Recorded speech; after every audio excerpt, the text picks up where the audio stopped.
Bom dia, boa tarde, boa noite. Continuando então a nossa primeira parte, né? Daí vamos falar assim de questões físicas, quase disso, né?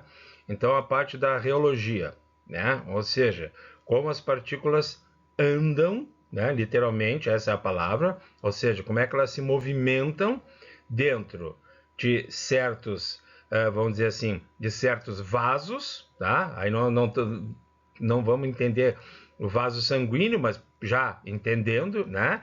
E conforme a solução em que eu estou, né, imersa. Então, no outro vídeo eu esqueci de dizer, mas vou dizer aqui agora. Quer dizer, como é que a célula anda? Eu dei lá extremos de hematócrito, né? Falei, e muita imunoglobulina. E aí eu fico pensando também, aqueles pacientes, né, com sódio de 156, 154, 159. Como é que é isso aí?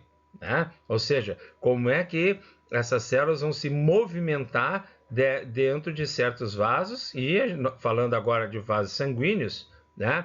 Ou seja, nós temos também extremos. Tudo bem, andar numa artéria é uma coisa. Agora, ir lá num capilar do periósteo é outra coisa, né? A hemácia que o diga, certo? Então, assim, nós temos que entender como é que está acontecendo. Então, eu trouxe alguns itens rápidos aqui, certo? Viscoelasticidade é uma propriedade que depende das condições do meio em que a célula se encontra. Ou seja, como eu falei, uh, eletrólitos, macromoléculas, ou seja, como é que eu vou me movimentar com esse fluxo, né, da tensão venosa, tensão arterial, como é que eu vou me movimentar aí dentro? E outra, se eu tenho propriedades de me deformar, eu vou conseguir me deformar aí dentro ou ao contrário? Será que esse meio que está tão inóspito, ele vai fazer com que eu me deforme? Certo? Então isso aí são coisas bem importantes da gente pensar, certo? E aí tu imagina um plasma, né, em condições bem extremas e ainda de um portador, né, de CIVD, ou seja, um cara que tem, desculpando a expressão chula, um cara que tem pedra por tudo, né? Ou seja, que tem microcoágulo, microagregado por tudo. Então, como é que fica? Como é que eu, célula, fico? Certo? Importante isso. Células grandes têm maior dificuldade de passar nutrientes e oxigênio para entrar na célula e permitir a saída de CO2. Tá? Ou seja, então, se eu sou monócito, tá? Vamos falar já do sangue aqui. Quer dizer, o monócito, né? Quer dizer, ele tem, sob certas condições, algumas dificuldades, certo? Por quê? Porque eu tenho muito espaço lá dentro. E até fazer as coisas chegarem na membrana, tá? Para eu liberar ou receber oxigênio, as coisas vão mudar um pouco, certo? Então isso aí é um dado importante. Agora tu imagina uma célula qualquer, né, grande e com meio interno alterado, certo? Tá? Então vamos pensar num plasmócito bem grande, quer dizer, pô, como é que fica isso? Tá? Então isso aí é uma coisa que nós temos que ter ideia disso, tá? Tamanho do núcleo.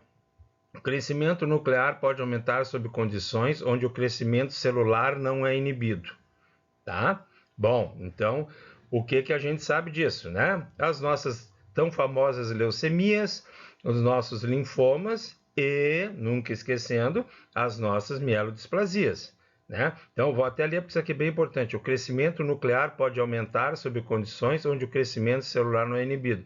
Então, aquelas relações que a gente faz um monte de relações com as células. Então, a tal da relação núcleo-citoplasma já modificou aqui, certo?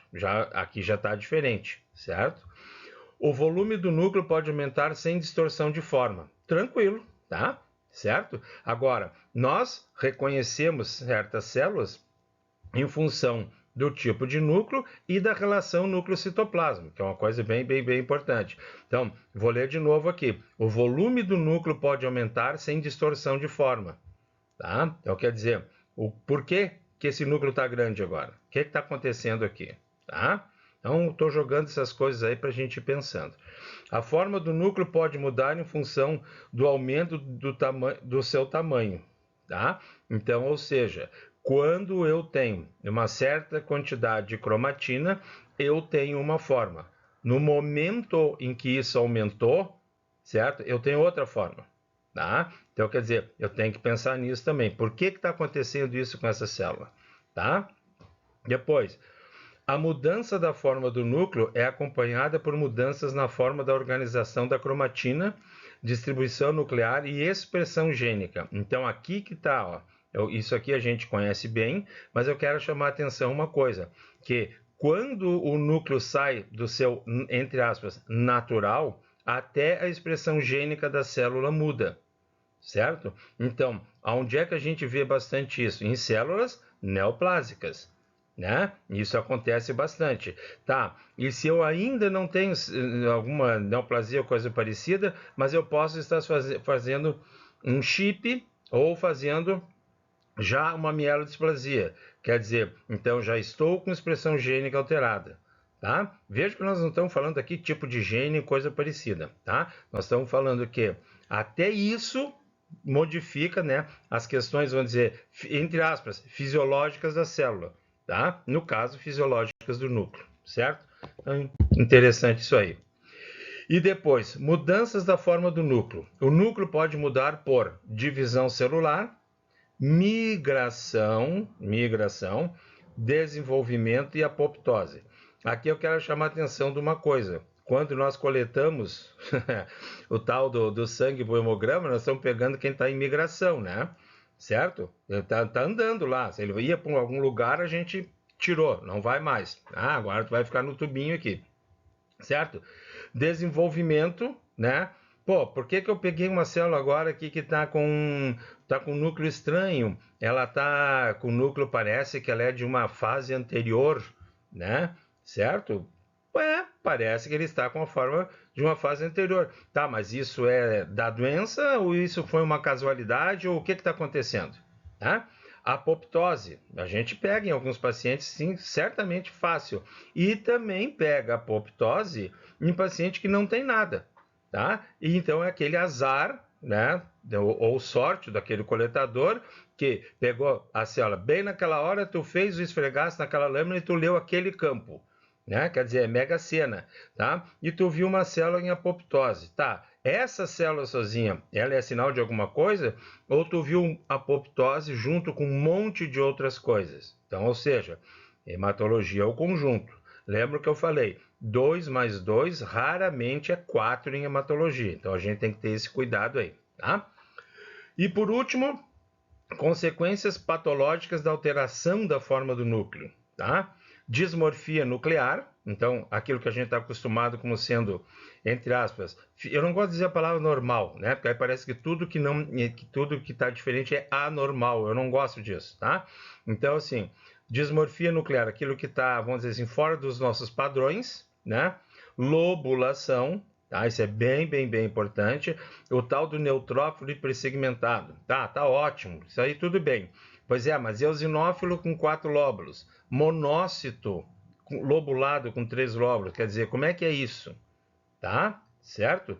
E aonde seria mais, vamos dizer assim, tá ali embaixo, ó, Blebs em monócito, tá? Aí são projeções, mas vamos ver aqui, ó, doença autoimune. Então, não vem dizer que teu laboratório é pequeno, não é de hospital, que tu não tem paciente com doença autoimune. Claro que tu tem sim, certo? Infecções virais, né? O antigo chamado flower cell, né? Depois, cardiomiopatias, certo? Da onde que nós vamos ver células com certas modificações em cardiomiopatias? Quer dizer, temos que começar a observar mais. E no caso de tuberculose, bleb e monócito, que é super raro, super raro, né? Mas é uma condição de alteração, tá? No caso aí do citoplasma, né? Mas vejam, para um monócito ter bleb, tem muita coisa acontecendo aí nesse meio interno, tá? Então essa é a segunda parte. Eu quero só chamar atenção para isso, tá? Essas questões, vou voltar aqui, essas questões da reologia, tá? Isso é bem importante, ou seja, como é que eu ando dentro de um meio, né? Em 3D, não vamos esquecer. E depois agora sim, ó, quer dizer, eu vou ler de novo. O núcleo pode mudar por divisão celular, migração, desenvolvimento e apoptose. Quer dizer, eu tenho um monte de coisas, né? um monte de, não, que nem eu disse, alterações, tá? Para ficar mais didático. Eu tenho mudanças, vamos falar essa palavra. Eu tenho um monte de mudanças que pode estar acontecendo com a célula, né, sobre essas condições. Agora tu imagina o meio sendo diferente e eu doente ainda. Tipo de doença que eu tenho, tá bom? Então essa é a segunda parte da primeira parte, certo? E aí então depois a gente manda os vídeos das outras partes também, tá bom? Muito obrigado.